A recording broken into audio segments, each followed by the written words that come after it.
Pemirsa setia Pijar TV, terima kasih ya sudah klik video YouTube ini. Program ini didanai oleh mitra dan sahabat sekalian yang selalu mendukung kami dengan setia. Dan tahukah saudara bahwa ada cara yang baru dan mudah loh di YouTube untuk membantu kami memproduksi program-program yang selalu fresh di Pijar TV. Silakan klik tombol thanks di bawah dan saudara bisa mengirimkan kami stiker Super Thanks dengan donasi saudara. Yuk, segera dicoba. Seberapapun donasi saudara sangat memberkati pelayanan kami. Salam terang bagi Indonesia.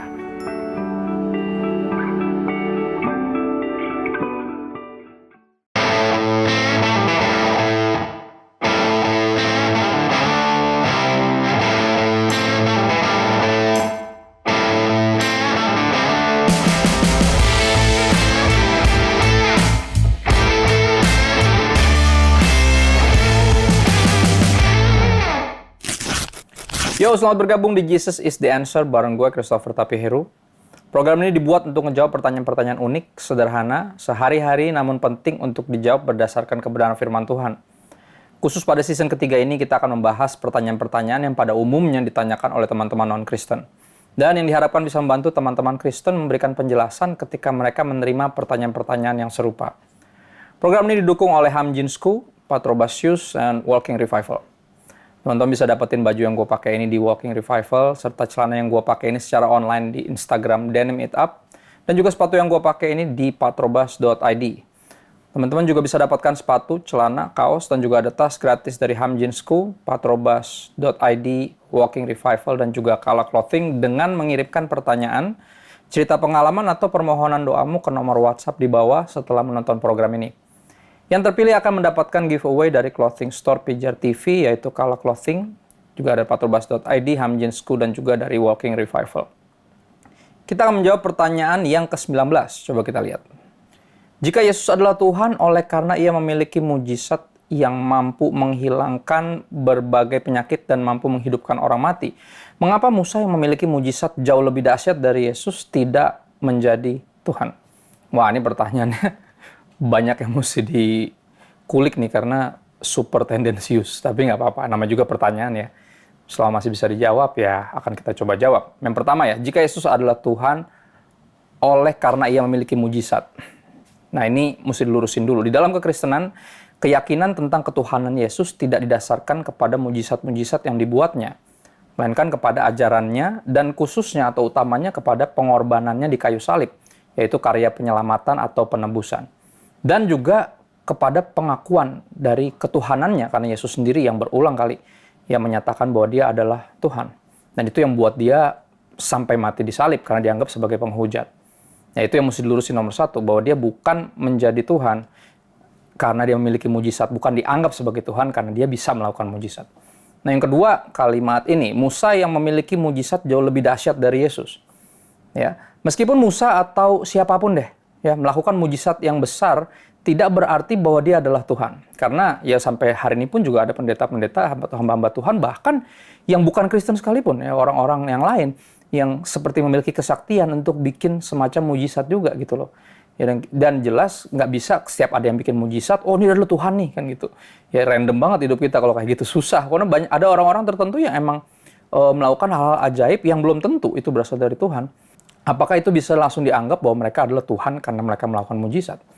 Ya, itu yang harus direnungkan pertama. Yang kedua, patut diketahui dan disadari bahwa mujizat-mujizat yang dilakukan Tuhan melalui Musa. Perhatiin kata-kata Tuhan melalui Musa, bukan dilakukan oleh Musa. Ya, dan mujizat-mujizat itu tidak lebih besar daripada mujizat yang dilakukan oleh Yesus. Ya, perhatiin kata-kata mujizat yang dilakukan oleh Yesus. Karena Musa tidak melakukan mujizat, tapi Tuhan melakukan mujizat melalui Musa. Sedangkan Yesus melakukan mujizat karena Yesus adalah Tuhan. Ya ini patut dipertanyakan karena apakah benar? Setahu yang kita baca di Alkitab misalnya, sejauh yang kita ingat, yang paling umum kita ingat dari Musa, yang Tuhan lakukan melalui dia yang pertama adalah membelah Laut Merah. Ya, dan itu bukan Musa yang membelahnya, tapi Tuhan ya melalui Musa. Nah, berikutnya mungkin ketika dia dia kesal gitu ya, dia ketok batu terus keluar air ya karena mereka kekeringan. Umat Israel waktu itu pada protes gitu kan di tengah gurun dan mereka kekeringan dan Musa kesal dipukul, padahal mungkin kalau dia berbicara kepada batu itu mungkin langsung keluar air, tapi dia marah, dia pukul. Dan itu nggak bisa disebut sebagai mujizat yang lebih besar dari mujizat Yesus. Karena banyak hal yang Yesus lakukan yang jauh lebih besar daripada itu. Nah, berikutnya adalah kalimat atau kata tidak menjadi Tuhan. Nah, ini sekali lagi pertanyaannya dipenuhi dengan pertanyaan di balik pertanyaan. Atau di dalam susunan pertanyaannya pun banyak yang mesti dilurusin. Kata tidak menjadi Tuhan. Yesus adalah Tuhan yang menjadi manusia. Bukan manusia yang menjadi atau dijadikan Tuhan. Nah, ini mesti jelas nih. Kalau enggak, tuduhannya adalah selalu fitnahannya adalah Yesus itu sebenarnya manusia biasa yang dituhankan, diangkat jadi Tuhan. Bukan. Dia Tuhan yang menjadi manusia. Bukan manusia yang dijadikan Tuhan atau dituhankan. Ya. Dan kebenaran ini ditunjukkan Yesus juga melalui mujizat-mujizat yang dia lakukan. Nah, misalnya ada beberapa hal yang mujizat yang spesifik yang hanya bisa dilakukan oleh Tuhan sendiri. Ya, nggak ada satupun tercatat melakukan mujizat-mujizat yang seperti ini. Misalnya contoh, memberikan penglihatan kepada orang yang terlahir buta. Ya teman-teman, ketika orang terlahir dengan penglihatan. Oke, orang ini dari kecil bisa ngelihat, terus mungkin di umur berapa dia buta karena misalnya dia jatuh misalnya gitu ya, terus tulang ekornya kena, terus dia akhirnya buta. Nah, orang-orang seperti ini masih ada kemungkinan besar bisa disembuhin. Ya mungkin lewat terapi dan segala macam, mungkin bukan hanya terapi tapi juga didoain gitu ya. Tapi kenapa bisa disembuhkan? Karena dia terlahir dengan penglihatan. Dari lahir memang bisa ngelihat, tapi orang yang terlahir buta, artinya dari awal memang tidak memiliki penglihatan.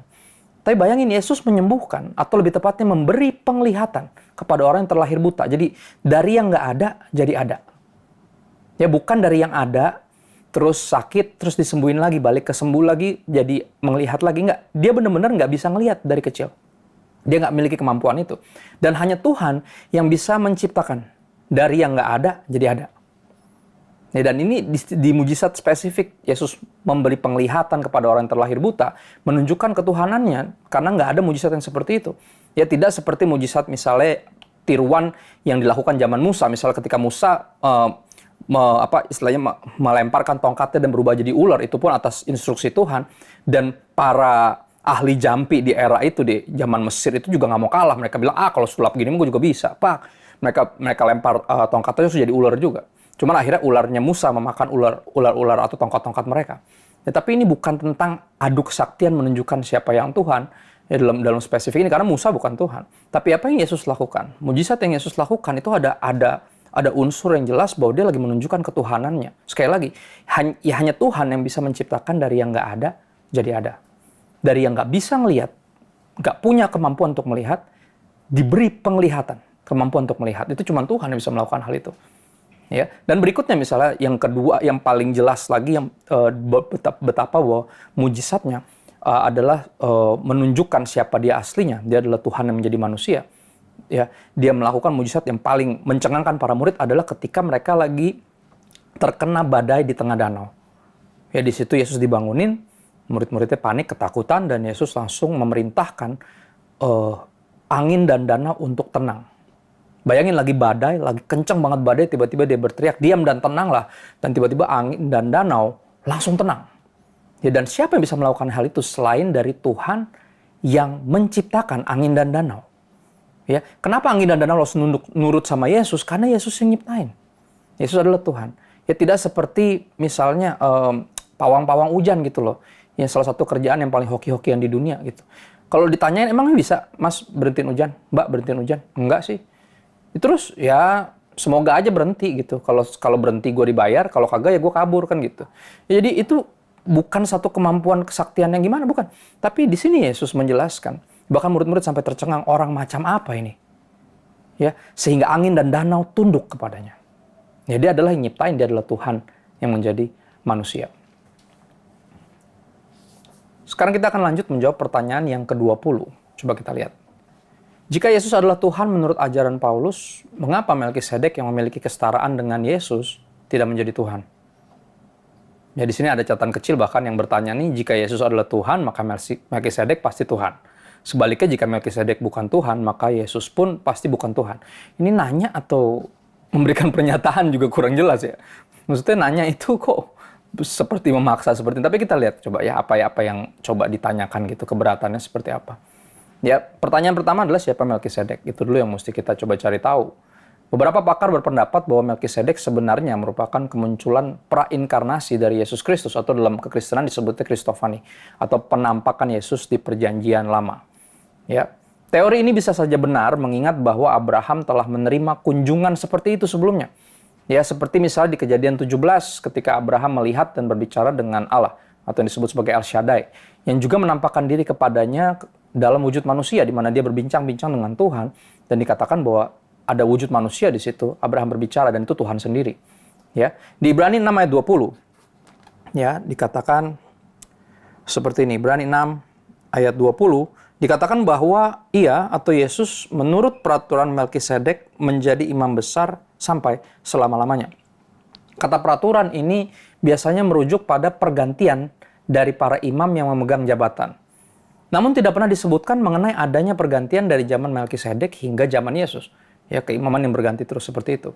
Nah, ini merupakan sebuah anomali yang dapat dipecahkan dengan mengasumsikan bahwa Melkisedek dan Kristus benar-benar adalah pribadi yang sama.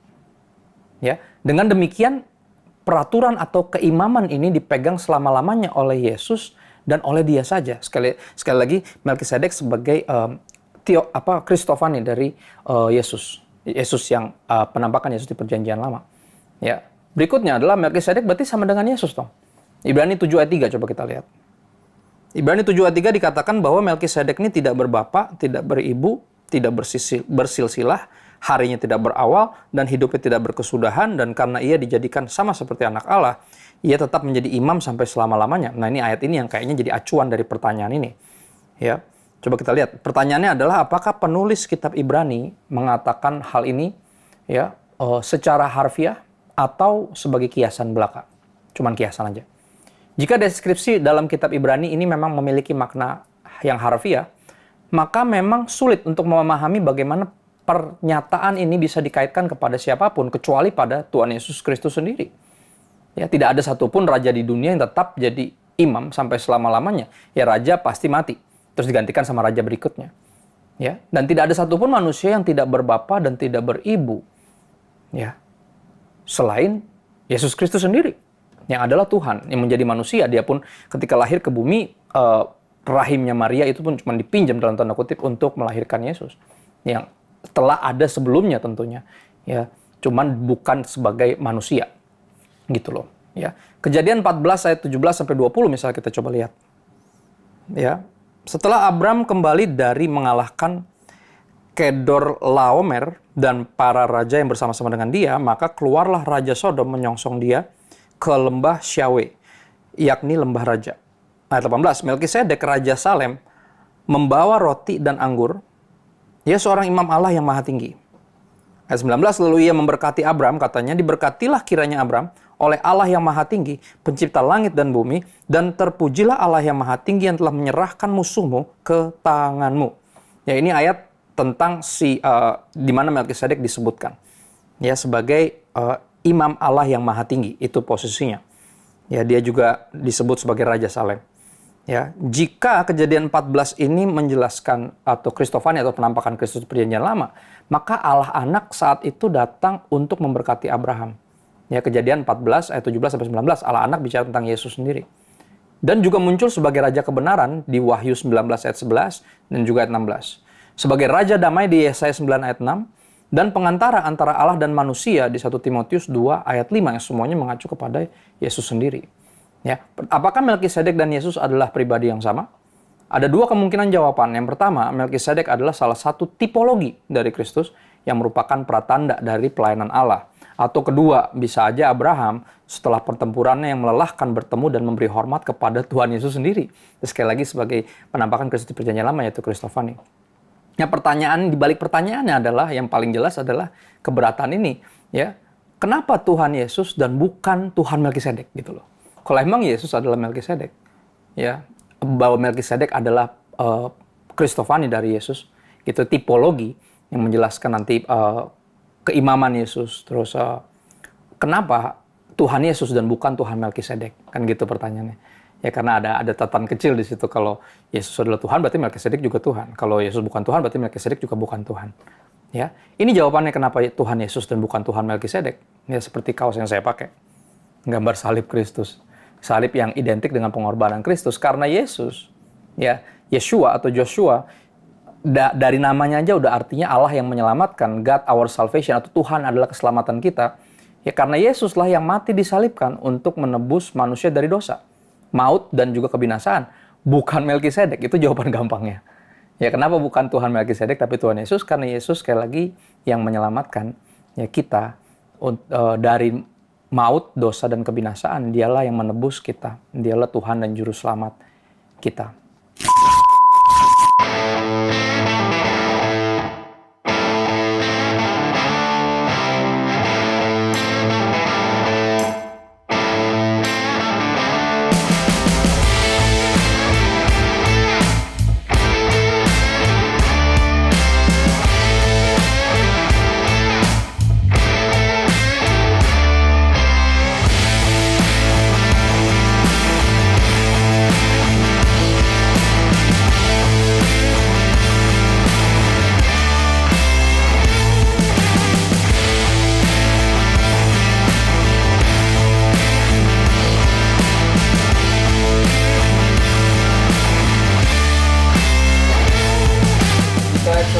Kedua, satu, take satu.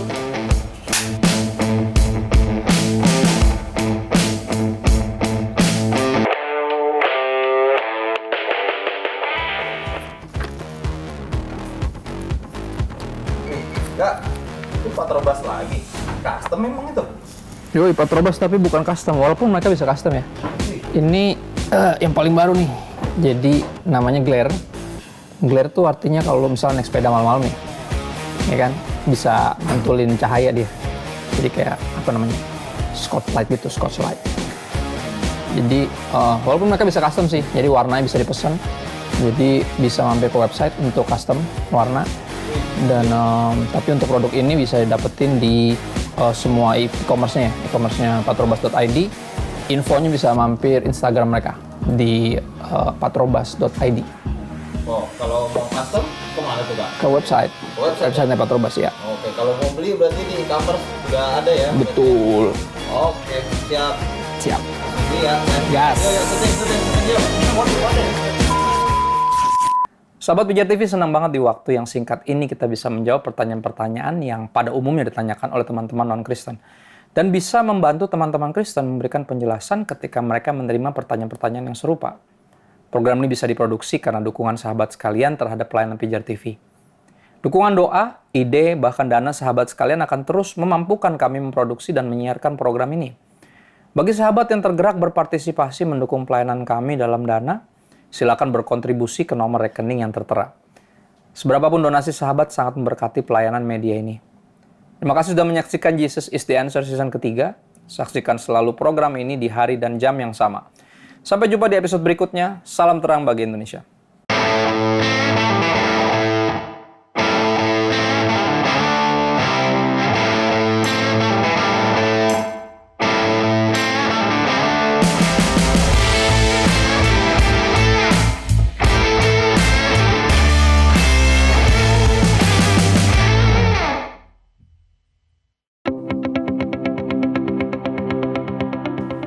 Sahabat Pijar TV, terima kasih sudah menjadi pemirsa setia program-program Pijar TV.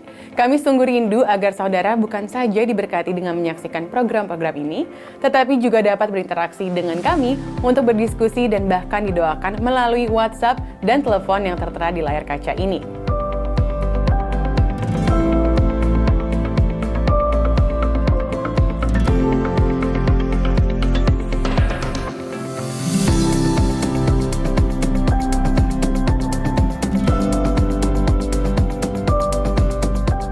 Hubungi kami sekarang melalui WhatsApp, tim Respon Pijar TV siap untuk melayani saudara.